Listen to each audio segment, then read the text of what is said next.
Good morning, students. In our previous session, we have started fourth unit, that is production cost analysis. So, we had discussed different concepts of cost, short run, long run, and in that fixed cost and variable cost and total cost are the three costs which we had discussed. Let me give you a brief idea. Let me remind you about that so we can move further. Fixed cost means which remains constant at any level of output. તમે ગમે તેટલું output produce કરો, there will be no changes in the fixed cost. A always same જ રહે, constant જ રહે. Variable cost means with the increase in the output, variable cost ઇન્ક્રીઝીસ, like raw material છે કે બીજા કોઈ એક્સપેન્સીસ છે, લેબર્સ છે, ફેક્ટર્સ ઓફ પ્રોડક્શન છે કે તમારે જો વધારે પ્રોડક્શન કરવું હોય તો એની માટે વધારે ફેક્ટર્સ છે એ અપોઇન્ટ કરવા પડે. And that is why variable cost છે એ આઉટપુટ સાથે ઇન્ક્રીઝ થાય. ફિક્સ કોસ્ટ છે એ કોઈ પણ આઉટપુટે કોન્સ્ટન્ટ જ રહે. અને total cost means it is the sum of the two variable cost plus fix cost. So today we are going to start average fixed cost. હવે average fixed cost શું છે? Average fixed cost is the total fixed cost divided by the number of units produced, which means તમારી જે total fixed cost થાય છે ફોર્મમાં એને જેટલા યુનિટ્સ પ્રોડ્યુસ થાય છે ટોટલ એની સાથે ડિવાઈડ કરો તો તમને એવરેજ ફિક્સ્ડ કોસ્ટ મળી જાય કે પર યુનિટ તમને ફિક્સ કોસ્ટ છે એ આટલી પડે છે. સે for example my total fix cost is 100 rupees end total quantity produced is 5. તો 100 ડિવાઇડેડ બાય 5 તમારી એવરેજ ફિક્સ કોસ્ટ કેટલી થઈ ગઈ? 20, રાઈટ? હવે જો એવરેજ ફિક્સ કોસ્ટ છે એમાં શું થશે કે જેમ જેમ આઉટપુટ ઇન્ક્રીઝ થશે ને એમ એવરેજ ફિક્સ કોસ્ટ છે એ ડિક્રીઝ થશે. મેં તમને એક્ઝામ્પલ આપ્યું કે સે for example average fix cost છે એ 100 રૂપીઝ છે, ટોટલ ફિક્સ્ડ કોસ્ટ છે એ 100 રૂપીઝ છે અને યુનિટ્સ જે ટોટલ પ્રોડ્યુસ થાય છે એ 5 છે. તો આપણને એવરેજ ફિક્સ કોસ્ટ છે એ 20 મળી ગઈ. અહીંયા જુઓ, Q represents the number of units. We have the formula over here, that is AFC is equals to TFC divided by Q, where Q represents the quantity produce, એટલે જેટલા number of units output produce કર્યું હોય એ આપણે ક્યુથી represent કરીએ છીએ. એટલે total fix cost 100 છે અને અત્યાર સુધી 5 યુનિટ્સ પ્રોડ્યુસ થતા હતા, તો average fix cost will be 20. But હવે જો આઉટપુટ ઇન્ક્રીઝ થઈને 5માંથી 10 થઈ જાય છે તો ટોટલ ફિક્સ કોસ્ટ તો એટલી જ રહેશે, એ આપણને ખ્યાલ જ છે કે ફિક્સ કોસ્ટ રિમેન્સ કોન્સ્ટન્ટ. તો ટોટલ ફિક્સ કોસ્ટ છે એ ગમે તેટલું આઉટપુટ પ્રોડ્યુસ કરીશ એ 100ની 100 જ રહેશે. બટ હવે અહીંયા પહેલાં 20 યુનિટ્સ પ્રોડ્યુસ થતા હતા, પહેલાં 5 યુનિટ્સ પ્રોડ્યુસ થતા હતા અને હવે એ 5માંથી ઇન્ક્રીઝ થઈને 10 યુનિટ્સ પ્રોડ્યુસ કરીએ છીએ તો total fix cost is equals to 100 divided by Q, એટલે યુનિટ્સ પ્રોડ્યુસ છે એ 10 થઈ ગયા. તો તમારી એવરેજ ફિક્સ કોસ્ટ કેટલી થઈ ગઈ? 10. 100 by 10 is equals to 10. So you can understand now કે જેમ જેમ quantity of production output increase થઈને એમ એવરેજ ફિક્સ કોસ્ટ શું થશે? ડિક્રીઝ થશે. The reason is that with the increase in the output, the total fixed cost spreads over more and more units of output and that is why average fixed cost goes on decreases. એટલે જેમ જેમ output increase થશે એમ average fixed cost શું થશે? Decrease થશે. તો અહીંયા કેવા રિલેશન થયા? Negative relation. તો બટ ઓબ્વિયસ છે કે નેગેટિવ રિલેશનશિપ હોય કોઈ પણ બે વેરિયેબલ વચ્ચે at that time curve will be downward sloping. But here in the average fixed cost, the average fixed cost curve is downward sloping but the shape of the curve is rectangular hyperbola. That I am telling you સુકામાને એવું કહેવાય છે. But before that I want to tell you something more about the average fixed cost. That is, when output becomes very large, average fixed cost approaches 0. But it never ટચિસ the either axis. અહીંયા શું કહે છે કે જેમ જેમ output increase થતું જશે ને એમ એવરેજ ફિક્સ કોસ્ટ છે ને ઓલમોસ્ટ 0 જેટલી થઈ જશે, બટ એ ક્યારેય એક્સ એક્સિસ કે વાય એક્સિસને ટચ નહીં કરે. એનું રીઝન એવું છે કે તમે જેમ જેમ આઉટપુટ ઇન્ક્રીઝ કરો ને લાર્જ સ્કેલ, જ્યારે ખૂબ જ વધારે પડતું પ્રોડક્શન કરો છો ત્યારે એ ઓલમોસ્ટ 0 થઈ જાય, પણ ક્યારેય સાવ 0 થઈને કોઈ પણ એક્સિસને એટલે એક્સ એક્સિસ કે વાય એક્સિસને ટચ કરતી નથી. આ તમે અહીંયા ડાયાગ્રામમાં જોઈ શકો છો. On X axis there is output and on Y axis there is average fixed cost. AFC curve is the average fixed cost curve which is rectangular hyperbola. જો આ શેપ જે છે ને એને રેક્ટેન્ગ્યુલર હાઇપરબોલા કહેવાય. તમે જુઓ જેમ જેમ આઉટપુટ ઇન્ક્રીઝ થતું જશે ને એમ એવરેજ ફિક્સ કોસ્ટ છે એ ડિક્રીઝ થતી જશે, પણ જો ક્યારેય એ એક્સ કે વાય એક્સિસને ટચ નહીં કરે, એ આવી રીતે ડિક્રીઝ જ થતી જશે. એટલે એવરેજ ફિક્સ કોસ્ટ કર્વ છે it is rectangular hyperbola. Again I am telling you average fixed cost curve no nature કેવો છે? with the increase in the output fixed cost remain constant but average fixed cost decreases. The reason is that જેમ જેમ output increase થાય એમ આ જે total fix cost છે એ વધારે ને વધારે વચ્ચે યુનિટ્સ વચ્ચે ડિવાઈડ થઈ જાય, સ્પ્રેડ થઈ જાય, એટલે પર યુનિટ એટલે એવરેજ છે એ સાવ રિડ્યુસ થતી જાય. Now the next point is average variable cost. Average variable cost is the total variable cost divided by the number of units produced. Yes, જે ટોટલ વેરિયેબલ કોસ્ટ છે ને એને નંબર ઓફ યુનિટ્સ પ્રોડ્યુસ છે એનાથી divide કરીએ ને એટલે આપણને એવરેજ મળી જાય. તમને બધાને હવે એવરેજ તો કાઢતા આવડતું જોઈએ, રાઈટ? એટલે ટોટલ જેટલી વેરિયેબલ કોસ્ટ છે divided by number of units produce. So we have the formula that is AVC is equals to TVC, that is total variable cost divided by small q. Here one mistake is there, આ capital Q નહીં આવે, અહીંયા small આવશે, and Q represents the quantity of units. એટલે units produce છે એ આપણે અહીંયા same way ક્યુથી represent કરીએ છીએ. Now average variable cost curve falls in the beginning up to a certain point and then rises sharply after that. Now the reason for that is that અહીંયા એવું કીધું કે average variable cost છે ને એ initial સ્ટાર્ટિંગમાં છે ને બિગિનિંગમાં એકદમ સ્પીડથી ડિક્રીઝ થશે અને આફ્ટર અ સર્ટેન પોઈન્ટ એ છે શાર્પલી ઇન્ક્રીઝ થશે. આનું રીઝન શું છે કે ઇનિશિયલી જ્યારે હું મારો બિઝનેસ સ્ટાર્ટ કરું છું તો મારી પાસે રિઝર્વ કેપેસિટી હશે, એટલે હું શું કરીશ કે બિલો નોર્મલ કેપેસિટીથી હું મારું વર્ક કરીશ, અને જેમ જેમ હું આઉટપુટ ઇન્ક્રીઝ કરીશ ને એટલે એક પોઈન્ટે હું નોર્મલ કેપેસિટી ઉપર પહોંચી જઈશ, અને જેવું હું નોર્મલ કેપેસિટીથી વધારે પ્રોડક્શન કરીશ ને એટલે મારું આઉટપુટ પ્રોડ્યુસ કરવાની જે કોસ્ટ છે વેરિયેબલ કોસ્ટ એ ઇન્ક્રીઝ થઈ જાય. કેવી રીતે સમજાવું એક્ઝામ્પલથી.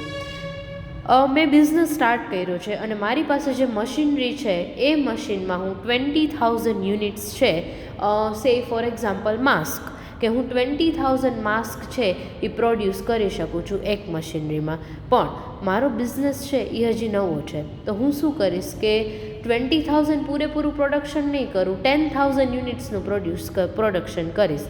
તો શું થયું કે 10,000 યુનિટ્સનું પ્રોડક્શન કરવા માટે થઈને મારે કોઈ નવા મશીનની રિક્વાયરમેન્ટ નથી, એટલે એટલો મારો એક્સપેન્સ ઓછો થઈ ગયો. એટલે ઇનિશિયલી શું થશે, પ્રોડક્શન વધારે છે અને સામે કોસ્ટ નથી, તો મારી વેરિયેબલ કોસ્ટ છે એ ડિક્રીઝ થશે. પછી શું થશે કે હવે હું મારું આઉટપુટ ઇન્ક્રીઝ કરીને 10,000માંથી 20,000 યુનિટ્સ પ્રોડ્યુસ કરું છું, કે જે મારી મશીનની નોર્મલ કેપેસિટી છે કે એમાં હું 20,000 યુનિટ્સ પ્રોડ્યુસ કરી શકું છું. તો જ્યારે હું 20,000 યુનિટ્સ પ્રોડ્યુસ કરીશ ને નોર્મલ કેપેસિટી પર, ત્યારે મારી વેરિયેબલ કોસ્ટ છે ને એ કોન્સ્ટન્ટ થઈ જશે, અને જેવું હું 20,000 યુનિટ્સથી વધારે પ્રોડક્શન કરવાની ટ્રાય કરીશ, it means I have to purchase new machinery and I have to make new expenses, because મારી પાસે જે કેપેસિટી હતી, મારું રો મટીરિયલ મશીનરી એની 20,000 યુનિટ્સની જ કેપેસિટી હતી. It means if I want to move further I have to make additional expenses, and that is Y below above normal capacity, the variable cost will start increasing rapidly with the increase in the output. This is the reason. Now, but when output increases beyond the normal capacity of the firm, variable cost curve increases rapidly with the increase in the output, as I have told you. Now, the AVC curve is generally U-shaped curve, but there can be variations in the shape of variable cost curve. Generally છે ને average variable cost છે ને એ you shaped curve હોય છે, but sometimes there are variations also. Let us understand. હવે આ એક normal generally જે કર્વ હોય છે વેરિયેબલ કોસ્ટનો એ સમજીએ. On x-axis there is output and on y-axis there is average variable cost. As I have told you કે form જ્યારે બિલો normal capacity work કરે તો variable cost average variable cost શું થતી જાય? ડિક્રીઝ થતી જાય. તો જો પોઈન્ટ પી સુધી છે ને એવરેજ વેરિયેબલ કોસ્ટ ડિક્રીઝ થાય છે, નીચેની તરફ જાય છે. પછી શું થયું? આ પી અને ક્યુ પોઈન્ટ છે ને એ બે વચ્ચેની સ્પેસ શું કહે છે કે ફર્મ છે એ પોતાની નોર્મલ કેપેસિટીમાં વર્ક કરે છે. એટલે જો આપણે સેમ એક્ઝામ્પલથી સમજાવું ને તો પોઈન્ટ પી સુધી છે ને ફર્મ 10,000 યુનિટ્સનું પ્રોડક્શન કરે છે. પી ક્યુ પોઈન્ટ શું બતાવે છે કે 20,000 યુનિટ્સ જે ફર્મની નોર્મલ કેપેસિટી છે એટલું પ્રોડક્શન કરે છે. But after point Q firm produces above normal capacity. એટલે 20,000 યુનિટ્સ કરતાં હું વધારે પ્રોડક્શન કરીશ ને પોઈન્ટ ક્યુ પછી, તો મારી એવરેજ વેરિયેબલ કોસ્ટ શું થશે? ઇન્ક્રીઝ થશે. એટલે ક્યુ પછી એવરેજ વેરિયેબલ કોસ્ટ છે એ અપવર્ડ સાઇડ શિફ્ટ થાય છે, બિકોઝ કોસ્ટ છે એ ઇન્ક્રીઝ થાય છે. એટલે એવરેજ વેરિયેબલ કોસ્ટ છે it is a you shaped curve. But we can also explain the average variable cost curve with the help of the law of variable proportion. Variable proportion ના law ની ટર્મ્સમાં પણ આપણે આ કર્વને explain કરી શકીએ છીએ. How? Variable પ્રપોર્શનનો લો શું કહેતો હતો કે initially as you are increasing the factors of production, return છે it becomes more than double, right? કે ઇનિશિયલી શું થતું હતું કે રિટર્ન ઇન્ક્રીઝ થતું હતું, પછી એ કોન્સ્ટન્ટ થઈ જતું હતું અને અમુક કેપેસિટી પછી એ રિટર્ન છે એ ડિમિનિશ થઈ જતું હતું. તો અહીંયા એવું જ થશે.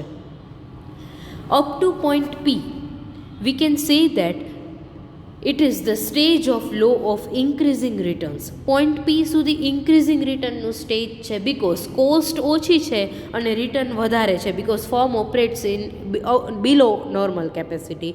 પણ પોઈન્ટ પી અને ક્યુની વચ્ચે છે ને it is the law of constant returns. P અને ક્યુ વચ્ચે કોન્સ્ટન્ટ રિટર્ન શું કામ છે કે ફર્મ નોર્મલ કેપેસિટીમાં વર્ક કરે છે, કાંઈ નવું પરચેઝ એ નથી કરવાનું અને બિલો કેપેસિટી એ વર્ક નથી કરવાનું. But after point Q it is the case of decreasing returns. The reason is that after point Q જે રિટર્ન છે એ એક્સપેન્સ કરતાં ઓછું થઈ જાય છે. So up to point P it is the operation of the law of increasing return. Between point P and Q, it is the operations of the law of constant returns, and after point Q, it is the because of the operation of the law of diminishing returns. કે initially firm જ્યારે below capacity operate કરે, at that time output will be more than the inputs. When firm operates at its normal capacity, the return is constant, and after the normal capacity, above the normal capacity, it will be diminishing return. So this is the average variable cost curve, which is generally U-shaped. But sometimes average variable cost curve also takes the shape of the English letter V, as you can see on the screen. On x-axis there is output, and on y-axis there is average variable cost. You can see in this diagram that the average variable cost curve diminishes up to point P and then becomes a straight line up to the and then it sharply increases. તમે જુઓ આમાં કે point ક્યુ સુધી છે ને એકદમ decrease થઈ છે. એનું રીઝન છે operation of the law of diminishing returns. કે ઇનિશિયલી જ્યારે તમે આઉટપુટને ઇન્ક્રીઝ કરો છો, પ્રોડક્શન સ્ટાર્ટ કરો છો ને, ત્યારે તમારું રિટર્ન છે એ એકદમ ઇન્ક્રીઝ થશે. બટ આફ્ટર પોઈન્ટ ક્યુ એકદમ એવરેજ વેરિયેબલ કોસ્ટ કર્વ છે એ અપ સાઇડ શિફ્ટ થાય છે, ઇન્ક્રીઝ થાય છે. એનું રીઝન એક જ છે, it is because of the law of diminishing return. એટલે જેમ જેમ તમે પ્રોડક્શન ઇન્ક્રીઝ કરશો, આઉટપુટ ઇન્ક્રીઝ કરશો, એમ વેરિયેબલ કોસ્ટ છે એ તમારી ઇન્ક્રીઝ થશે અને એટલે જ એવરેજ વેરિયેબલ કોસ્ટ કર્વ છે એ ક્યુ પોઈન્ટ પછી ઇન્ક્રીઝ થાય છે. So we can say that from this diagram that it is only at the point Q that the firm is able to secure the most efficient utilization of its machinery or the plant, so that it is the minimum. એટલે આપણે અહીંયા કહી શકીએ કે આ ક્યુ point છે ને it is the lowest point of the average variable cost. એટલે જો તમે ક્યુ પોઈન્ટ ઉપર પ્રોડક્શન કરો ને તો at that time the average variable of the variable cost of the firm will be minimum. Point Q ઉપર કોસ્ટ છે એ minimum છે, પોઈન્ટ ક્યુ પછી જે ફર્મની કોસ્ટ છે એ ઇન્ક્રીઝ થતી રહે છે. So up to point Q the average variable cost curve diminishes because of the operation of the increasing returns to scale, and after point Q average variable cost curve increases. The reason is the operation of the law of diminishing return. So it was all about the average variable cost. Now the third point, next point is average total cost. હવે મેં તમને પહેલાં જ કીધું કે total cost means it is the sum of fix cost and variable cost, which means total cost is equals to fix cost plus variable cost. તો average total cost means average fixed cost plus average variable cost. So average total cost is the total cost divided by the units of production. એટલે number of units જેટલા produce કર્યા છે એનાથી તમે total કોસ્ટથી divide કરી દો તો તમને એવરેજ ટોટલ કોસ્ટ છે એ મળી જાય. So formula for the average total cost is equals to total cost divided by units produced. Now, average total cost is the sum of average variable cost and average fixed cost. So, ATC is equals to AVC plus AFC is the formula to find out the average total cost. And that is why the behavior of ATC curve depends upon the behavior of AVC and AFC. હવે તમને ખ્યાલ આવી જ ગયો હશે કે average total cost છે ને એ આપણને એવરેજ વેરિયેબલ કોસ્ટ અને એવરેજ ફિક્સ કોસ્ટને કમ્બાઈન કરીએ ને તો મળે. તો ડેફિનેટલી એવરેજ વેરિયેબલ કોસ્ટ અને એવરેજ ફિક્સ કોસ્ટમાં ચેન્જીસ આવશે તો એવરેજ ટોટલ કોસ્ટમાં પણ ચેન્જ આવશે, કારણ કે એવરેજ ટોટલ કોસ્ટ તો આ બેયનું કોમ્બિનેશન જ છે, right? And that is Y the behavior of the average total cost curve depends on the AVC and AFC. Average total cost curve first falls, reaches at its minimum point and then rises, and therefore ATC curve is almost a U-shaped curve. Average total cost curve છે ને એ initially decrease થાય છે, પછી એના minimum point ઉપર પહોંચી જાય છે અને એ પછી એ ઇન્ક્રીઝ થાય છે, એટલે ATC કર્વ છે એ યુ શેપ્ડ કર્વ છે. હવે એવું શું કામ છે એ આપણે અહીંયા સમજી લઈએ. તમને અહીંયા ડાયાગ્રામ છે, એમાં જુઓ એક્સ એક્સિસ ઉપર આઉટપુટ છે અને વાય એક્સિસ ઉપર કોસ્ટ છે. We have 3 diagrams over here. The first is average total cost curve, that is you shaped. Another curve is average variable cost કે જે આઉટપુટ ઇન્ક્રીઝ થાય એમ ઇન્ક્રીઝ થતું રહેશે એટલે અપવર્ડ સ્લોપિંગ છે. અને ત્રીજો કર્વ છે એ એવરેજ ફિક્સ્ડ કોસ્ટ કર્વ છે વિચ ઇઝ રેક્ટેન્ગ્યુલર હાઇપરબોલા. એટલે આપણે ત્રણેય કર્વ અહીંયા એક ડાયાગ્રામમાં લીધા છે. એટલે હવે અહીંયા થશે શું કામ કે એટીસી કર્વ છે એનું નેચર આવું શું કામ છે એ આપણે હવે અહીંયા સમજીએ.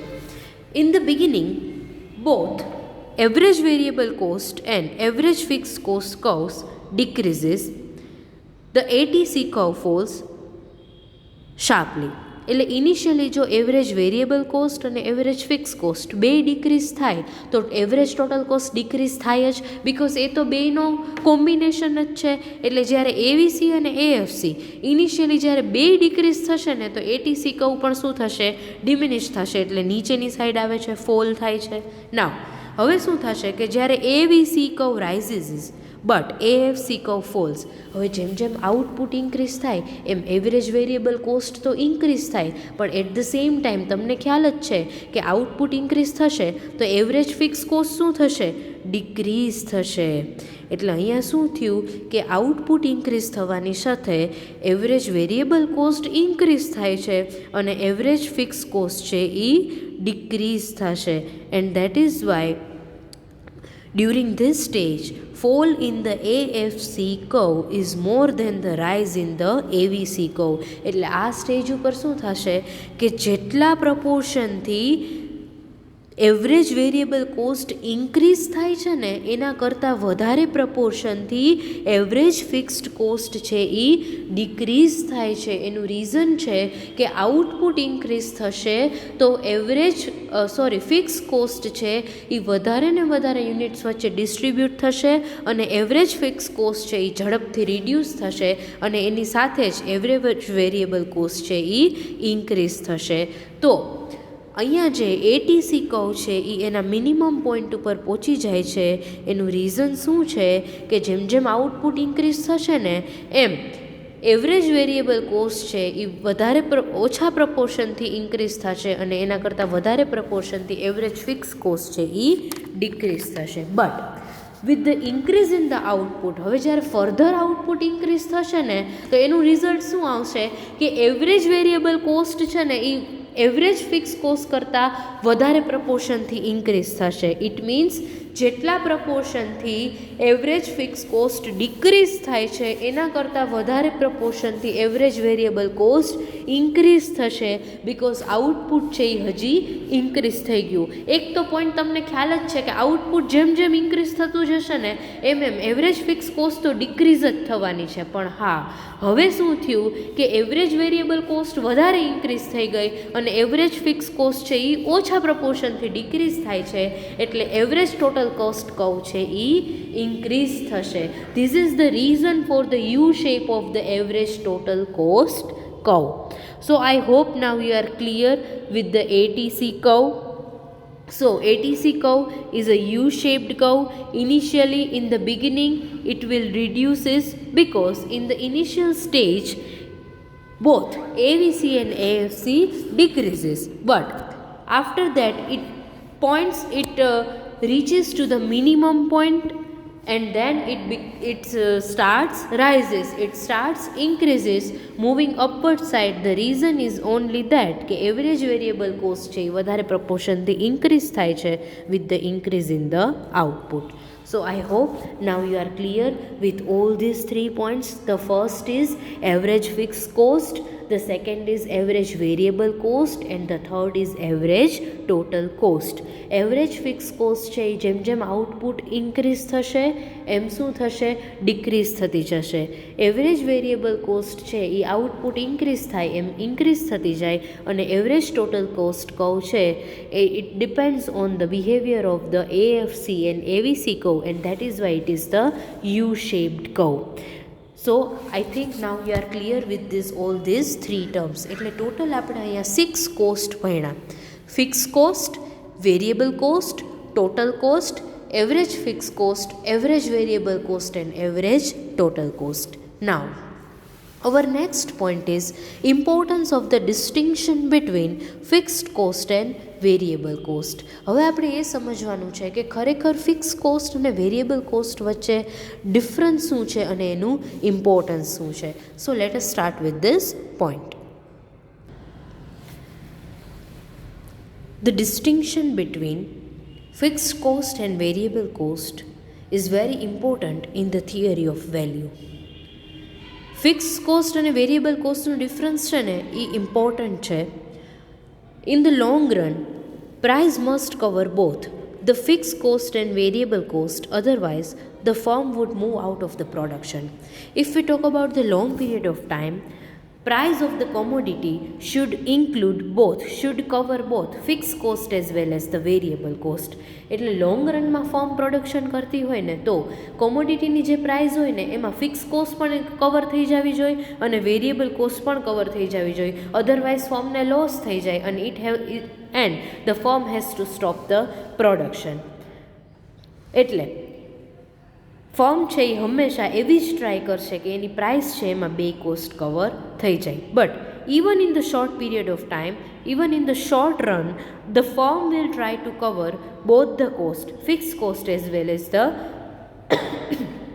variable cost. But it is not possible, it may not be successful for the firm under the perfect competition. The reason is that under the perfect competition, the firm has to accept the prevailing market price. એટલે માર્કેટમાં જે price હશે ને એ જ price ફર્મે perfect કોમ્પિટિશનમાં accept કરવાની રહે.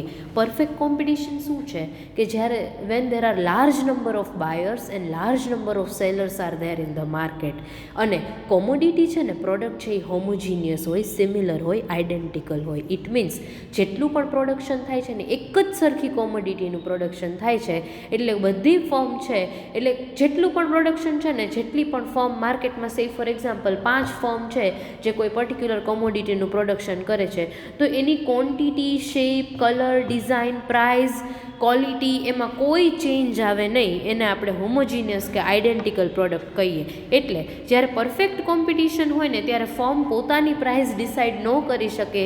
જે માર્કેટમાં પ્રાઇસ છે ને એ પ્રાઇસને ખાલી એક્સેપ્ટ જ કરવાની રહેશે. And that is why in the short run firm will try to cover both the cost, but it can not get the success because it has to accept the prevailing market price. Now if because of the general fall in the demand the price also decreases, જો demand decrease થાય ને તો price પણ decrease થાય. Law of demand શું કહે છે કે પ્રાઇસ ઇન્ક્રીઝ થાય ને તો ડિમાન્ડ ડિક્રીઝ થાય, અને પ્રાઇસ ડિક્રીઝ થાય તો ડિમાન્ડ ઇન્ક્રીઝ થાય. બટ જો ડિમાન્ડ ડિક્રીઝ થાય ને તો પ્રાઇસ ડિક્રીઝ થાય, બિકોઝ માર્કેટમાં ડિમાન્ડ જ નથી. ડિમાન્ડ ઇન્ક્રીઝ કરવી હોય ને તો તમારે પ્રાઇસ ડિક્રીઝ કરવી જ પડે. And what will happen if there is a fall in the demand? The price will fall and the firm has only 2 options before it. હવે ફર્મ પાસે બે જ ઓપ્શન છે, કાં તો એણે ઓછી પ્રાઇસે સેલ કરવું પડશે અને કાં પછી બિઝનેસ છે એને ક્લોઝ કરી દેવો પડે.